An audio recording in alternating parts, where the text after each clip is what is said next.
Well, let's see. Bachelor number one is a successful photographer who got his start when his father found him in the dark room at the age of 13, fully developed. Between takes, he might find him skydiving or motorcycling. Please welcome Rodney Alcala. Rod, welcome. Well, I like bananas, so I'll take one. She called the office the next day and spoke to Ellen. She said, Ellen, I can't go out with this guy. There's weird vibes that are coming off of him. He's very strange. I'm not comfortable.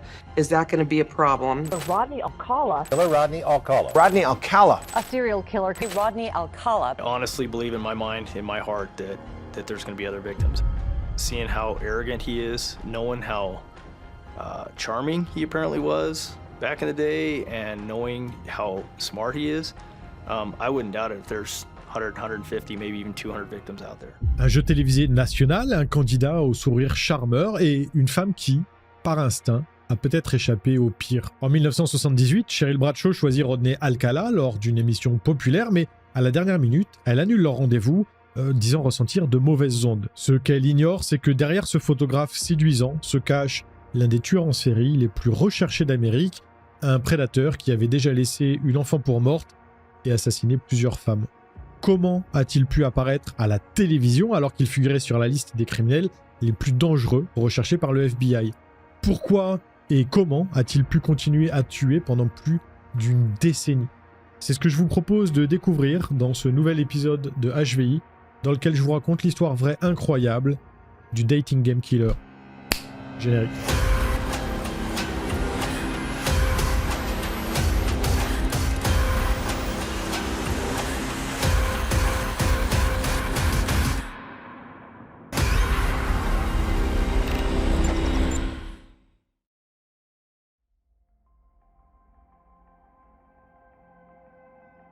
Tout le monde ou presque est au courant de nos jours, les jeux télévisés sont scénarisés afin de maximiser le sensationnalisme et les histoires d'amour, tout comme le sexe, font partie des sujets qui marchent le mieux.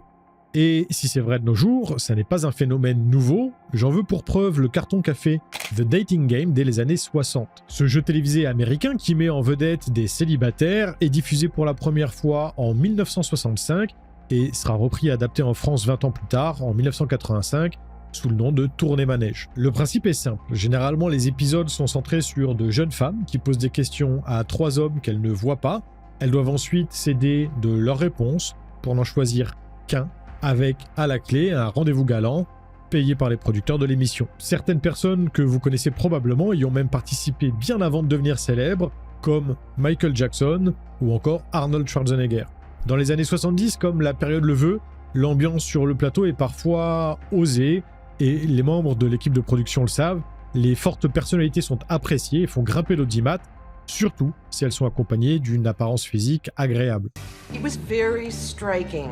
I don't know, there was a boldness about him, and he had long black hair. He was just a striking looking person.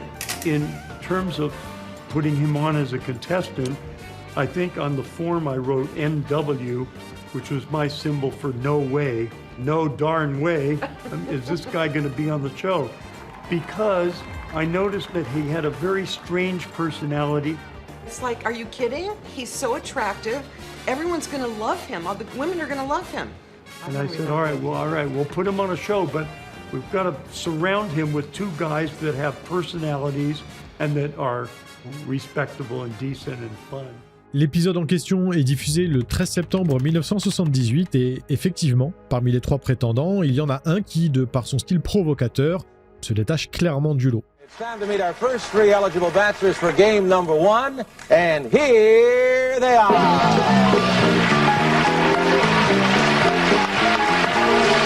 Good luck, gentlemen. Well, let's see. Bachelor number 1 is a successful photographer who got his start when his father found him in the dark room at the age of 13, fully developed. Between takes, he might find him skydiving or motorcycling. Please welcome Rodney Alcala. Rod, welcome.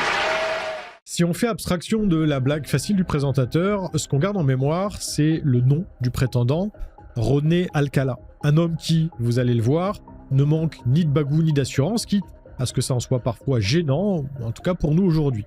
I'm a drama teacher, and I'm going to audition each of you for my private class. Bachelor number 1. You're a dirty old man. Take it. Come on, over here. Oh,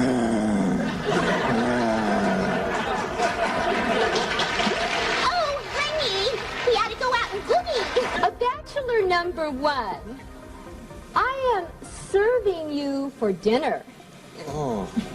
What are you called, and what do you look like? I'm called the Banana, and I look really good. Can you be a little more descriptive? Peel me. Cheryl Bradshaw, la candidate, semble charmée par les réponses de Rodney, alors quand vient le moment de sélectionner celui qui va l'accompagner en rendez-vous, elle n'hésite pas très longtemps. Elle le choisit lui, tout en précisant que c'est parce qu'elle aime les bananes, mais après ça, il y a finalement un couac. She seemed very excited about seeing him. And when he came around, I would say it was a pretty lukewarm togetherness.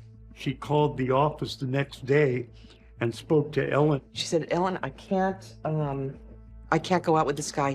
There's weird vibes that are coming off of him. He's very strange. I am not comfortable. Is that going to be a problem? And of course I said no. Alors, que s'est-il passé entre eux une fois les caméras éteintes pour que Cheryl revienne si soudainement sur sa décision? Eh bien, on peut dire que ce jour-là, elle a eu du flair et que ça lui a peut-être sauvé la vie parce que si Rodney a été dépeint comme un photographe doué et un amateur de sensations fortes, il n'est pas que ça. L'homme est aussi et surtout un criminel, et quand je dis criminel, je parle d'une personne qui a fait des choses suffisamment graves pour avoir été placé sur la liste des 10 personnes les plus recherchées par le FBI en 1969. On peut donc se demander comment il a pu échapper à la police si longtemps, jusqu'à pouvoir passer dans un jeu télévisé, et ce, dans le plus grand des calmes. Mais la question principale, c'est évidemment de quoi Rodney s'est-il rendu coupable précisément pour faire partie des hommes considérés comme les plus dangereux du pays.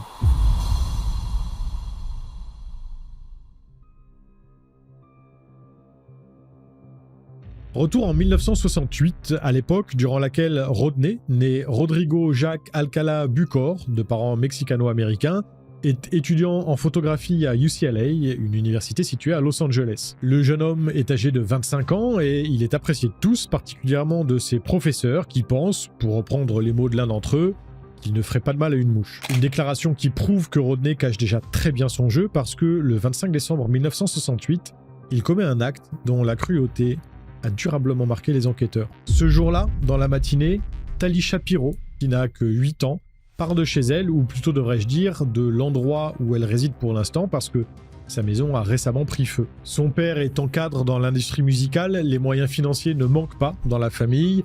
En témoigne leur logement temporaire, qui n'est autre que le célèbre hôtel de luxe Château Marmont. C'est à proximité de ce lieu que Tali est approchée par Rodney, qui s'arrête à côté d'elle en voiture alors qu'elle vient de se mettre en route pour l'école. I remember the morning was nice and warm because I wore the dress that my nanny had crocheted for me, and I guess asked if I needed a ride to school, and I told him I didn't talk to strangers, and that's when he told me he knew my parents, and I really didn't want to get in the car, but I was raised to respect my elders. I got in the car, that's when he asked what time my school started, and then that's when he realized we had plenty of time, and he was going to swing by and show me a poster. You know, I didn't know to fear people. Rodney repart donc avec Tali, malheureusement très loin de se douter de l'enfer qu'il s'apprête à lui faire subir. Par chance, un dénommé Donald Haynes est témoin de la scène à distance et il la trouve assez étrange pour décider de suivre discrètement le véhicule de l'homme qui a embarqué l'enfant. Il ne le lâche pas des yeux jusqu'à son entrée dans une résidence privée, ce qui le persuade qu'il doit alerter immédiatement la police. I was driving down Sunset heading toward West Hollywood when I received a call to go see a man about a possible kidnapping. I followed him over to the location. At that time, I thought, okay, I better call in for a backup. So I went and called in and requested a backup unit. I went to the front door and started knocking. I could hear someone running around. En entendant qu'on tape à sa porte, Rodney écarte légèrement les rideaux, puis il présente ses excuses assez fort pour qu'on l'entende, en prétextant qu'il était sous la douche. Il dit qu'il va ouvrir la porte dans quelques instants, seulement Chris tique rapidement sur plusieurs détails parce que l'homme qu'il aperçoit n'a pas une seule goutte d'eau sur le corps, ni même une serviette autour de la taille. Il est totalement nu, ce qui est pour le moins inquiétant au vu du signalement qu'ils ont reçu. Chris laisse 3 secondes à l'individu pour enfiler un pantalon et ouvrir la porte, mais il se voit obligé de prendre les devants. I probably waited 5 seconds and I kicked the door in. To the right was a dining room, to the left was a living room, and straight ahead was a kitchen. And here was this little girl, blood all over the place, clothes, shoes, and a dress thrown to one side. There was coins on the floor, and she had this steel bar across her neck, which probably weighed 2 pounds. Tali gît inanimée dans une mare de sang. Elle ne respire plus, ce qui, au départ, pousse Chris à penser qu'elle est déjà morte et qu'il ne peut plus rien faire pour l'aider. The other officers came around. We were looking for the suspect. I went back to check on Telly, and I just couldn't leave her there like that. And as I went back in the kitchen, she started gagging, Telly. So then that put everything into high gear. But when I was yelling, the officer that was covering the back door thought I was asking for help. So he ran to the front to help me.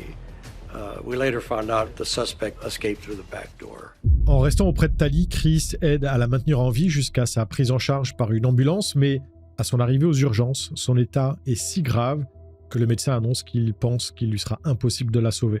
Cela dit, vous le savez déjà, étant donné que vous l'avez entendu raconter sa propre histoire plus tôt dans la vidéo, elle a finalement survécu à cette violente agression. Une survie qui relève presque du miracle quand on connaît le pronostic de départ et qu'on sait qu'elle a passé 32 jours dans le coma, mais aussi des mois en convalescence par la suite.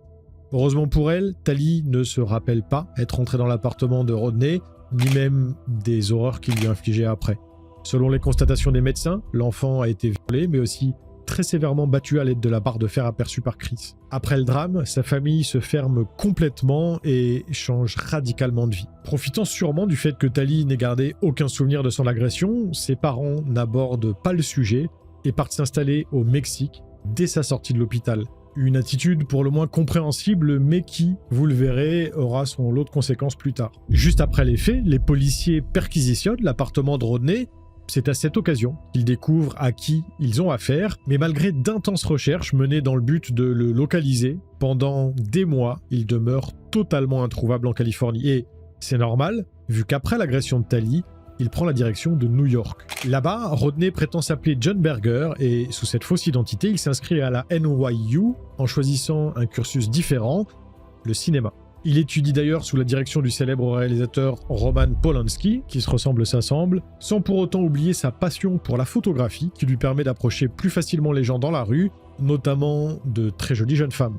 Rodney n'a donc pas seulement réussi à échapper aux conséquences de ses actes, il continue également sa traque et il ne va malheureusement pas tarder à trouver de nouvelles proies.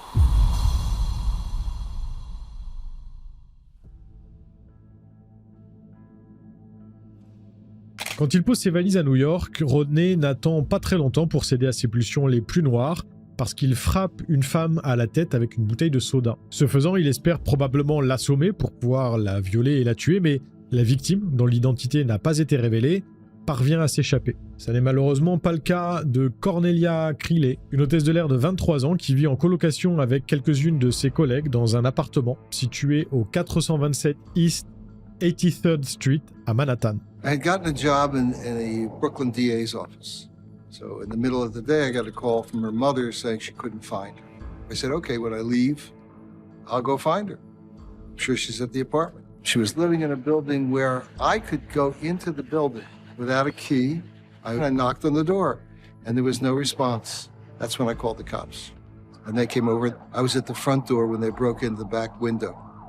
They opened the door. They told me that she had been killed. Cornelia a été étranglée avec ses bas en nylon et elle a de toute évidence été violée avant sa mort. Son meurtrier l'a même mordue au niveau de la poitrine. Il n'y a pas de témoins et personne dans le quartier ne connaît la victime parce qu'elle venait tout juste d'emménager. Résultat, la police n'a aucun suspect, donc l'enquête piétine rapidement. Il faut dire qu'avec les quelques 2000 meurtres qu'il y a eu à New York en 1971, les autorités, qui devaient composer avec les maigres moyens médico-légaux qu'elles avaient à l'époque, était légèrement dépassé. Mais si la police l'ignore, vous le savez, celui qui a tué Cornelia n'est autre que Rodney, qui constate une fois encore qu'il peut nuire sans être inquiété, ce qui ne fait que l'encourager à céder encore plus à ses pulsions. Ce qu'il ne sait pas, en revanche, c'est que depuis 1969, suite à l'agression de Tali, le FBI est à ses trousses et si leurs agents ne sont pour l'instant pas parvenus à le retrouver, les gens, eux, ne sont pas dupes. En août 1971, soit à peine 2 mois après le meurtre de Cornelia, Rodney occupe un emploi de conseiller dans un camp d'art d'été, ouvert dans la zone non incorporée de George Mills, dans le New Hampshire. Ce choix n'a évidemment rien d'un hasard parce que l'endroit regorge littéralement de victimes potentielles, mais aussi de lieux isolés. Seulement, c'était sans compter sur 2 participantes du camp, prises de court par la pluie durant l'un de leurs trajets aux alentours. Pour ne pas finir trempées, elles décident alors de s'abriter dans le bureau de poste local situé non loin. Un bureau de poste qui, malgré sa petite taille, a épinglé sur le mur la liste des 10 personnes les plus recherchées par le FBI. En tombant dessus par hasard, les promeneuses réalisent immédiatement que le John Berger qu'elles côtoient tous les jours ressemble trait pour trait au Rodney Alcala de l'affiche. Un homme très dangereux, si on en croit la raison pour laquelle le FBI cherche à retrouver sa trace. Donc, les 2 participantes décident d'en parler sans attendre au conseiller principal du camp. En entendant ça, ce dernier peine forcément à y croire, mais par mesure de précaution, il se déplace jusqu'au bureau de poste pour aller vérifier lui-même. En revenant, il ne doute plus un seul instant du fait que John Berger et Rodney Alcala sont bel et bien la même personne. Il fait alors un signalement au FBI. Le criminel est interpellé le 12 août 1971 par les autorités du New Hampshire, puis il est reconduit à Los Angeles, où il doit être jugé pour l'enlèvement, le viol et l'agression de Tali commis 3 ans plus tôt. À ce moment-là, les enquêteurs s'attendent, à raison, à ce qu'il soit lourdement condamné. Malheureusement, un événement inattendu vient bouleverser le cours des choses. Les parents de Tali, qui vivent toujours au Mexique, refusent qu'elle témoigne au procès et, pour cette raison, une seule charge peut être retenue contre lui, maltraitance d'enfants. Rodney accepte de plaider coupable et il est condamné à une peine de prison indéterminée comprise entre 1 an et perpétuité. Le criminel est assez discret, assez introverti, mais surtout plus intelligent que la moyenne, avec un QI évalué à 135. Comme on dit, il présente bien et une fois incarcéré, il joue ses cartes de façon à pouvoir sortir le plus rapidement possible. Il ne fait pas de vagues, suit consciencieusement une thérapie et au bout de 34 mois seulement, Rodney, considéré comme un prisonnier modèle, obtient sa libération conditionnelle. Moins de 3 ans après sa condamnation, alors que tout le monde ignore qu'il a tué Cornelia, le meurtrier court à nouveau les rues et, comble du tout, il n'est plus recherché par les autorités.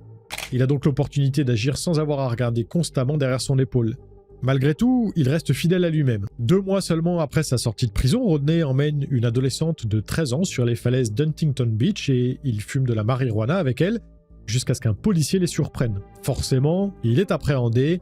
Il écope cette fois de 2 ans et demi d'emprisonnement. En juin 1977, il est à nouveau libéré et quand il demande à son agent de probation s'il peut partir en vacances à New York, ne me demandez pas pourquoi, mais ce dernier accepte. C'est d'ailleurs une autre de ces décisions qui auront de lourdes conséquences plus tard. Le mois suivant, alors que Rodney est occupé à parcourir inlassablement les rues de la ville en photographiant nombre de personnes qu'il croise, il fait la rencontre d'Ellen Hover, une jeune femme de 23 ans issue d'une famille riche. Très belle femme, l'héritière est un modèle idéal pour tout photographe. Malheureusement, ce n'est pas la seule chose qui intéresse celui qui l'approche. Et les circonstances ne vont pas jouer en la faveur d'Ellen, bien au contraire, parce qu'entre le 13 et le 14 juillet 1977, un événement sans précédent survient à New York, un imprévu qui aide Rodney à concrétiser ses sombres projets la concernant. New York City went totally dark last night, and tonight large parts of the city still are without power. There's no refrigeration, no water, no lights on one of the hottest, steamiest nights of the year in New York City. Phone rang.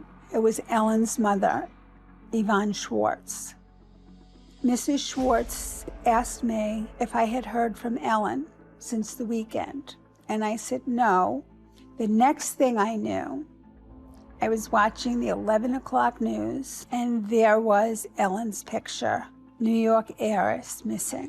Le jour suivant, des policiers perquisitionnent l'appartement d'Ellen et s'ils ne trouvent rien d'inhabituel à l'intérieur, ils remarquent sur son calendrier que, juste avant de disparaître, elle avait rendez-vous avec un certain John Berger. Seulement, à New York, les autorités ne trouvent aucune trace de cet homme dans leur fichier, donc elles ne sont pas en mesure de le localiser pour l'interroger. Mais le plus incroyable dans tout ça, outre le fait que Rodney parvienne encore à s'en tirer, c'est qu'après ça, Il reste sur place et il décroche même un job de typographe au Los Angeles Times.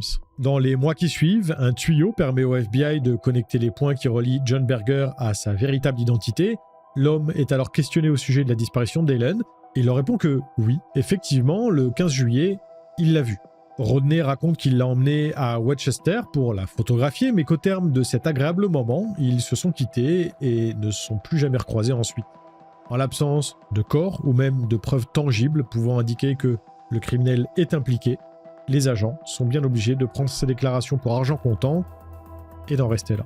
Après ça, Rodney accélère la cadence et il multiplie les victimes dans divers comtés des États-Unis. Le 10 novembre 1977, il tue Jill Barcombe. Le corps de la jeune femme de 18 ans est retrouvé sur un chemin de terre près de Mulholland Drive, à Los Angeles. Elle a été abandonnée à moitié nue en position génupectorale et elle a vraisemblablement été étranglée, violée, mais aussi battue avec une telle violence que son visage est méconnaissable. 3 marques de morsure sont également visibles sur son sein droit. À peine plus d'un mois après, le 16 décembre, Rodney récidive et s'attaque à Georgia Wicksted, une infirmière de 27 ans résidant à Malibu. Encore une fois, l'agression a été très brutale. La police la retrouve nue sur le sol de sa chambre, après avoir remarqué des signes d'entrée par effraction dans son appartement. Elle a été violée, ses organes génitaux ont été mutilés, et son crâne a été littéralement défoncé. Les autorités l'ignorent encore, mais ces 2 nouveaux meurtres présentent en réalité des points communs avec celui de Cornelia, le premier présumément commis par Rodney. En effet, rappelez-vous, tout comme elle, Jill a été mordue et Georgia étranglée avec ses bas en nylon. En mars 1978, les enquêteurs qui essayent de coincer un autre tueur en série, surnommé le Hillside Strangler, interroge Rodney. Ils viennent d'apprendre que l'homme a déjà été condamné pour s'en être pris à Tally, et s'ils comprennent vite qu'il n'a rien à voir dans l'affaire sur laquelle il travaille, ils l'arrêtent tout de même pour possession de marijuana. D'ailleurs, si l'affaire du Hillside Strangler ça vous intéresse, sachez qu'un autre youtubeur true crime français l'a déjà abordé dans une très bonne vidéo. Merde, j'arrive plus à me souvenir de son nom. Mais si, vous savez, celui qui a une espèce de moumoute sur la tête, là. Ah bon sang. Ah non, j'ai beau cogiter, ça me revient pas. Pour ces faits, Rodney retourne à l'ombre pendant quelques mois et très rapidement après sa sortie, il rattrape le temps qu'il estime visiblement avoir perdu, si on peut dire ça comme ça. Le 23 juin 1978, il tue Charlotte Lamb, une secrétaire juridique qui habitait El Segundo, puis il laisse son corps nu dans la buanderie d'un complexe d'appartements situé à quelques kilomètres de chez elle. Fidèle à son mode opératoire, le meurtrier a battu, violé, puis étranglé la femme de 32 ans avant de l'abandonner les mains croisées dans le dos, dans une position clairement destinée à exposer sa poitrine. I met with Rodney 5 or 6 times.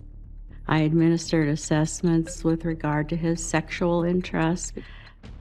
Many times the rapist, killer, antisocial person will pose dead bodies, and they do want law enforcement and other people to see this. And there's a message in that. The message for Rodney is that I am here, you will remember me. C'est aussi dans ces eaux-là que les proches d'Hélène, qui espéraient toujours qu'elle refasse surface, perdent définitivement tout espoir. This is Bill McCreary in North Tarrytown with a story about the discovery of the body of a millionaire's daughter missing for the past 11 months. Il est à présent évident qu'Hélène a été victime d'un meurtre. Malheureusement, ses restes sont à l'état squelettique et rien ne permet d'identifier son agresseur sur le moment. Durant la même année, en septembre, Rodney participe à The Dating Game, l'émission dont je vous ai montré les extraits au début de la vidéo. À cet instant, il a donc déjà violé et tué plusieurs femmes. Il a même tenté de prendre la vie d'une fillette. Devant les caméras, l'homme apparaît très sûr de lui et le fait qu'il ose se montrer en public, en dépit de tout ce qu'il a fait, prouve qu'il l'est réellement. On comprend mieux pourquoi Cheryl Bradshaw n'a pas souhaité partir en rendez-vous avec lui après l'avoir choisi.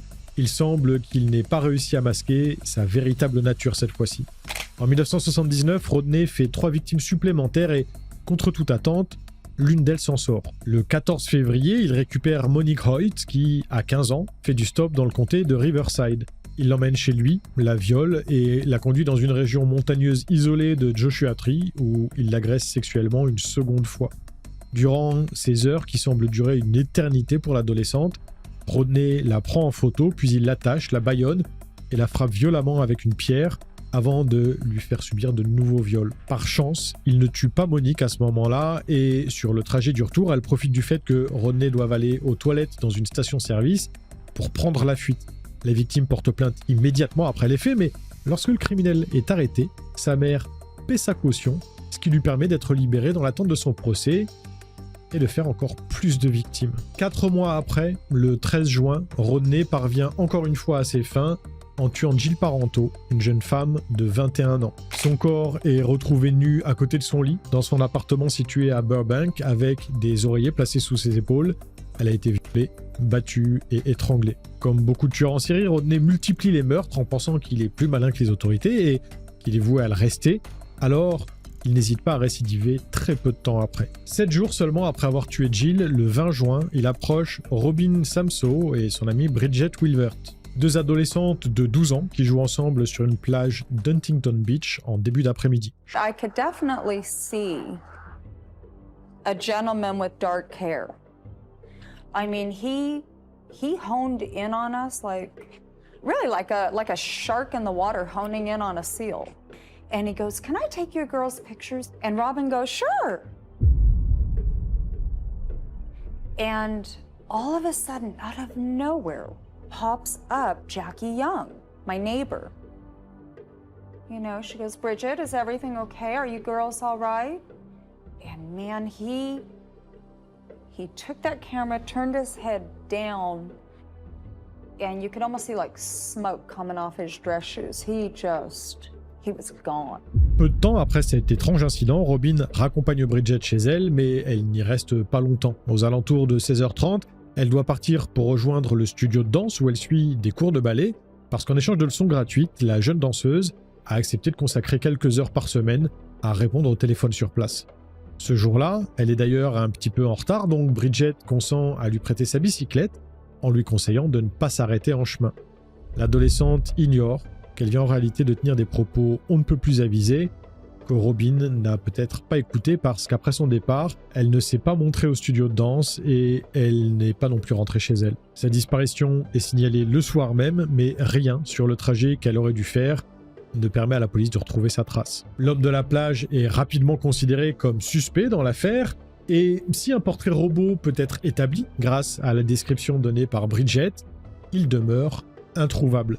Ce n'est que 12 jours après que la police découvre ce qu'il est advenu de Robin, et ça n'a malheureusement rien de positif. En effet, ce jour-là, une équipe de pompiers leur signale qu'ils viennent de retrouver des restes humains dans les contreforts de Los Angeles, près de la route menant au Santa Anita Canyon. I said, "Let's go see her." He said, "We can't do that." I said, "That's my baby. Of course I can see her. Why not?" He said, "Because it took us 3 days to identify her." I said, "What's wrong with you people? How many little girls with long blonde hair disappeared that it took you 3 days?" He shook my shoulders, and the tears were coming down his face too. He says, "There was no hair." Après avoir été battu, violé et poignardé, Robin a été abandonné sans vie dans un endroit isolé, sans même être sommairement enterré. Donc les animaux sauvages ont eu le temps de passer par là et quand son corps est découvert, il n'en reste déjà plus grand-chose. La tragique nouvelle du meurtre de Robin se répand très vite. L'affaire fait le tour des médias du sud de la Californie et, avec elle, le portrait robot du suspect recherché. Un dessin qui ne manque pas d'attirer l'œil d'un ancien agent de probation de Rodney, parce qu'il trouve que ce dernier ressemble beaucoup à celui qu'on soupçonne être le tueur de l'adolescente. Par acquis de conscience, l'homme décide de contacter les autorités pour le leur signaler, et après avoir vu son casier judiciaire, les enquêteurs décident de l'interroger. C'est ainsi qu'ils découvrent que Rodney réside actuellement chez sa mère à Monterey Park, tout près de l'endroit où a été abandonné le corps de Robin, et qu'il n'a aucun alibi vérifiable. En conséquence, l'ex-détenu est arrêté le 24 juillet 1979 et il est placé en détention sans caution. Pour couronner le tout, alors qu'il pense ne pas être enregistré, il fait une fleur au policier en révélant à sa sœur qu'il a un box de stockage à Seattle et qu'elle doit absolument aller le vider au plus vite. Dans le même laps de temps, un reçu lié à ce fameux box de stockage est retrouvé durant la perquisition du logement de la mère de Rodney, ce qui permet aux autorités de le localiser précisément et de prendre connaissance de ce qu'il contient. Un emplacement qui a d'ailleurs été loué seulement 9 jours après la découverte des restes de Robin. C'est à ce moment-là que le masque du prétendu charmant photographe commence à tomber et vous allez voir que ce qu'il y a dessous est encore pire que ce que vous imaginez.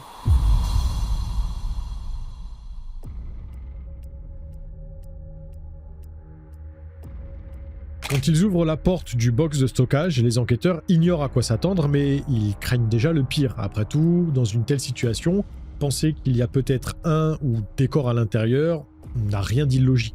Bon alors, je vous rassure, il n'y en avait pas. Cela dit, ça ne veut pas dire qu'ils n'y ont rien trouvé qui soit incriminant ou inquiétant. Dans ce box, Rodney a laissé des centaines de photos de personnes, femmes et hommes, enfants et adultes. Et s'il y a beaucoup de portraits, somme toute assez classiques, il y a aussi des photos qui montrent clairement que les modèles étaient dans une position de vulnérabilité en compagnie du meurtrier. Mais ça n'est pas tout. Au milieu de toutes ces photos, il y a également un petit sac en soie rempli de boucles d'oreilles. Quand on l'interroge à ce sujet, Rodney essaye de prétendre que ce sont les siennes, une excuse qui ne prend pas, tout simplement parce que Marianne, la mère de Robin, reconnaît immédiatement les bijoux que sa fille portait le jour de sa disparition. Ces boucles d'oreilles en or étaient dans le sac avec les autres, ce qui laisse peu de place au doute quant à l'implication du photographe dans le meurtre de l'adolescente. En 1980, Rodney est jugé dans le cadre de cette affaire et il se voit condamné à la peine capitale, mais encore une fois, un imprévu de taille se produit parce que, quand il fait appel, 4 ans plus tard, la Cour suprême de Californie annule la décision. Ses représentants estiment que les jurés n'ont pas été correctement informés au sujet des crimes sexuels passés de l'accusé. En 1986, il est donc jugé une seconde fois. We, the jury, find the defendant, Rodney James Alcala, guilty of the crime of felony. Death. That's the only penalty that could ever be rendered in a case such as this. Et là, vous vous dites peut-être que c'est terminé, que c'est la fin de la vidéo, mais pas tout à fait, parce qu'en 2001, un nouveau rebondissement éclate. Dans le couloir de la mort depuis 1980, Rodney fait à nouveau appel et il gagne encore, au motif que son avocat n'a pas mis assez de cœur à le défendre durant son précédent passage au tribunal. C'est donc un troisième procès qui se profile, mais en 2001, les moyens scientifiques à disposition de l'accusation ne sont plus les mêmes qu'auparavant parce que beaucoup de progrès ont été faits depuis. Grâce à ça, l'ADN de Rodney peut être comparé à l'ADN retrouvé sur les scènes des crimes qu'on le suspectait d'avoir commis, sans pouvoir prouver quoi que ce soit à l'époque, et les comparaisons positives tombent les unes après les autres. Il est désormais certain que celui qui a tué Robin Samsoe est également le meurtrier de Jill Barcombe, Georgia Wixt, Charlotte Lamb et Gilles Parenteau. Rodney est donc à présent accusé non plus d'un seul, mais bien de 5 meurtres. Son second procès s'ouvre en 2010 et malgré toutes les preuves à charge contre lui, le tueur en série décide d'assurer sa propre défense, une preuve supplémentaire s'il en fallait, qu'il ne manque pas de confiance en lui, pour ne pas dire qu'il a carrément pris le melon. Il se permet même de faire venir la mère de Robin à la barre pour l'interroger en tentant de discréditer largement son témoignage, le tout devant Tally et Monique qu'il a agressé en 1968 et 1979. Mais son immense culot ne plaide pas en sa faveur, bien au contraire. If you decide that the death penalty is appropriate punishment, you shouldn't feel too good about it. We, the jury, in the above entitled action, determine that the penalty to be imposed upon defendant Rodney James Alcala to be death. Après ça, Rodney ne peut plus faire appel. La sentence annoncée est donc définitive, mais le travail des enquêteurs est loin d'être terminé pour autant, parce que rapidement, ils parviennent à prouver son implication dans 2 autres meurtres jusque-là non résolus. Ceux de Cornelia Creeley et d'Ellen Hoover, violemment tués en 1971 et 1977, pour lesquels il va faire face à un énième procès. Les années passant, la liste des victimes de Rodney s'allonge, tandis que la question de l'identité de la plupart des personnes qu'il a photographiées demeure. Qui sont ces centaines de gens dont les portraits figuraient dans son box de stockage, mais surtout, le criminel leur a-t-il fait du mal sans même qu'on ne le sache? Cette perspective est pour le moins glaçante, alors les autorités décident de publier une partie des clichés capturés par Rodney en espérant que les inconnus qui y figurent puissent être identifiés par quelqu'un. Et malheureusement, la suite des événements révèle que les craintes des enquêteurs étaient fondées, au moins partiellement. So in 2013, my son sent an email to me knowing that he had an aunt that he had never met. He knew the story that she went missing, and he came across this article with all these pictures in it that the police had from a serial killer. And I'm like, I think that's Chris. And sure enough, I looked at her little pinky toe, which I remember.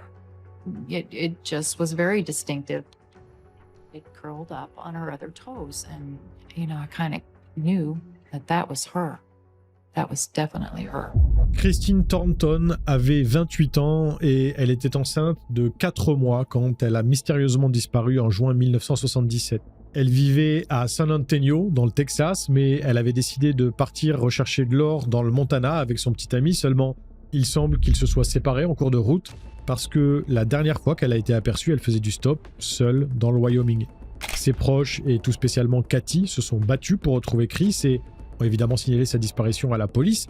Cependant, personne n'a voulu ouvrir une enquête parce qu'il s'agissait d'une adulte. Son corps a été retrouvé dans le comté de Sweetwater, le long de l'Interstate 80, 5 ans après, en 1982, mais à l'époque, faute de moyens médico-légaux suffisants, il n'avait pas pu être identifié. C'est finalement la publication des photos prises par Rodney et l'envoi d'un échantillon d'ADN de Cathy aux autorités qui permet d'avoir le fin mot de l'histoire en 2015.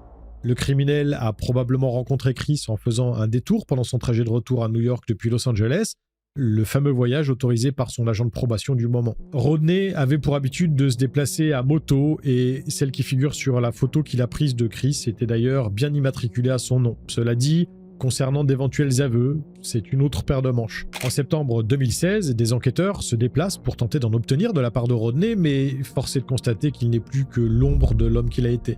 À maintenant 73 ans, le criminel est alité en permanence et il croupit dans une cellule de prison miteuse. On peut même dire que le personnel a l'air de faire le strict minimum le concernant, vu que, par exemple, ça fait visiblement un sacré bail que ses ongles de pied n'ont pas été coupés. Malgré tout, à la vue des photos de l'endroit où a été retrouvé le corps de Chris, il parvient à prouver que, même s'il est grabataire, sa mémoire est toujours intacte. This area look familiar? What do you mean by part of your area?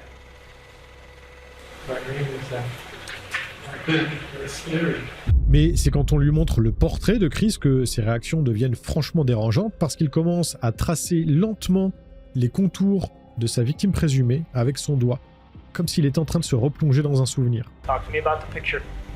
What picture? The picture that you're pointing at. What's on your mind? Talk to me. Rod, talk to me. Tell me about that girl. Rodney met quelques minutes à répondre, toujours plongé dans ses pensées, cette fois en tapant du doigt sur la photo. Do you know her? Yes or no? Yeah. Do you remember taking this picture? Yes. Okay. Now the question is, Mr. Alcala, how did she end up dead? Did you kill her? Yes or no, sir? Si on en croit Rodney, il a effectivement photographié Chris à l'endroit même où son corps a été retrouvé, mais après l'avoir photographié, il l'a simplement laissé repartir. Faut bien avouer qu'au vu de tout ce dont on le sait capable, c'est assez peu crédible, pour ne pas dire pas crédible du tout. D'ailleurs, les enquêteurs n'y croient pas un seul instant, et ce qu'il a dit suffit de toute façon à pouvoir l'inculper d'un 8e meurtre avec préméditation. Cependant, son état de santé est tellement dégradé qu'il décide de le laisser où il est, parce que le faire transférer dans le Wyoming pour un nouveau procès causerait des frais beaucoup trop importants. Rodney meurt le 24 juillet 2021 à l'âge de 77 ans. Il part en gardant ses secrets, parce qu'il a toujours nié toute implication dans ses meurtres et ses agressions, et il n'a jamais fait le moindre aveu. Résultat, à l'heure actuelle, on ignore encore combien de victimes il a réellement fait, même si quelques noms sont ressortis, comme celui de Pamela Lambstone, une jeune femme de 19 ans, tuée le 9 octobre 1977. Son corps nu et contusionné avait été retrouvé dans le comté de Marin, près d'un sentier de randonnée, et même si aucune preuve n'a permis de lier directement son meurtre à Rodney, les autorités sont convaincues qu'il en est le responsable. Après la mort du tueur en série en 2021, une dénommée Morgan Rowan a affirmé lui avoir survécu en juillet 1968 à Los Angeles, à la période à laquelle il s'en est pris à Tali. La victime avait à ce moment-là 16 ans. Rodney l'avait emmenée chez lui après l'avoir rencontrée dans une boîte de nuit, puis il l'a battue et violée, mais par chance, elle a pu être secourue par ses amis qui l'ont aidé à fuir son agresseur. À ce jour, la police cherche encore à savoir qui sont la plupart des modèles qui figurent sur 110 des 120 clichés initialement rendus publics, des photos dont vous pouvez voir une partie sur ce tableau. Après leur publication, 21 personnes se sont manifestées pour s'identifier et au moins 6 familles ont affirmé avoir reconnu un de leurs proches disparus. Quelques 900 photos supplémentaires ont quant à elles été gardées secrètes parce qu'elles étaient trop explicites sexuellement parlant pour pouvoir être dévoilées. Autant de potentielles victimes, ce qui pousse les autorités à croire que Rodney, dont 8 des meurtres ont pu être confirmés, pourrait en réalité en avoir commis plus d'une centaine, un nombre astronomique qui ferait du surnommé Dating Game Killer l'un des tueurs en série les plus prolifiques des États-Unis, bien plus que Samuel Little, dont je vous raconte l'affaire dans cette vidéo. À lundi prochain pour un nouvel épisode de HVI, et n'oubliez pas, l'homme est un loup pour l'homme, et il vaut bien souvent mieux se méfier de ses congénères plutôt que de monstres ou créatures imaginaires. Salut!